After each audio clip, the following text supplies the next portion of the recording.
1987 was a really big year in Cincinnati, Ohio. They were celebrating their bicentennial. Been founded in 1787, if you don't know what that means. And when they were founded, or actually in the 1800s, they were known as Porkopolis. And because they had so many pigs that would come there to be slaughtered. It sounds great. And it was a big meat processing town. People from all over would bring their pigs there. And so they got this nickname, Porkopolis. So to celebrate their bicentennial, they built this beautiful bicentennial park along the river.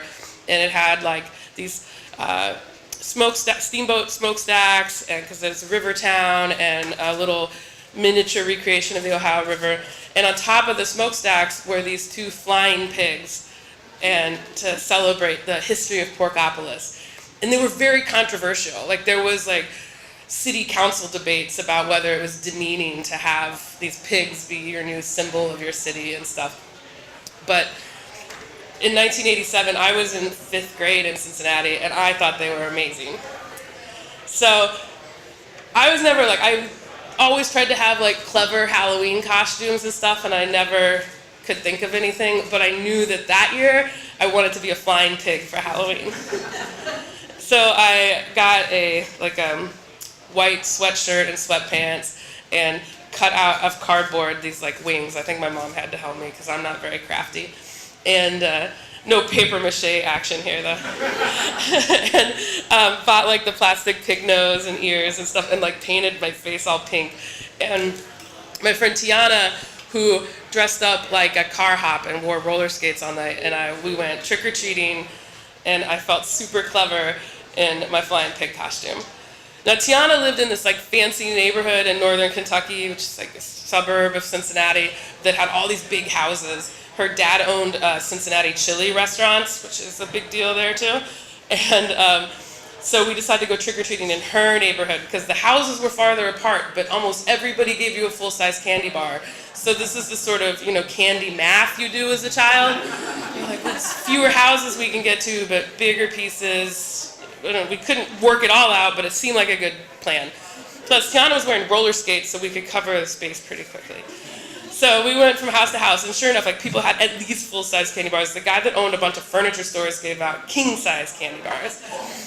But I was getting super disappointed all night because people were like, "Oh, you're a pig," and I was like, "I'm a flying pig. You guys have wings on." Nobody was getting my topical political reference Halloween costume. I know, I'm 11 or something too. This is the story of my life. Super into politics at 11. So the other cool thing about Tiana's neighborhood is that the most famous resident of this neighborhood was current Cincinnati Bengals quarterback Boomer Esiason. So we're going around all night, and we're oh, we have to go to Boomer's house because it's kind of at the end of the neighborhood. So we finally go to Boomer's house, and I don't think we don't expect him to answer the door, but it was kind of toward the end of trick-or-treating time, and I hear this rustling, and it takes a long time for anybody to get there. And then Boomer Esiason answers the door, and I was oh my God, because I was also a football fan and into local politics. And I was it's Boomer Esiason. And he looks and he's "Oh, you're a flying pig, that's awesome." And I was so excited. And he gave us just a miniature-sized candy bar. So, it was a Baby Ruth, I remember. And the next day at school, I was so excited about, I wanted to tell everybody how we saw Boomer Esiason.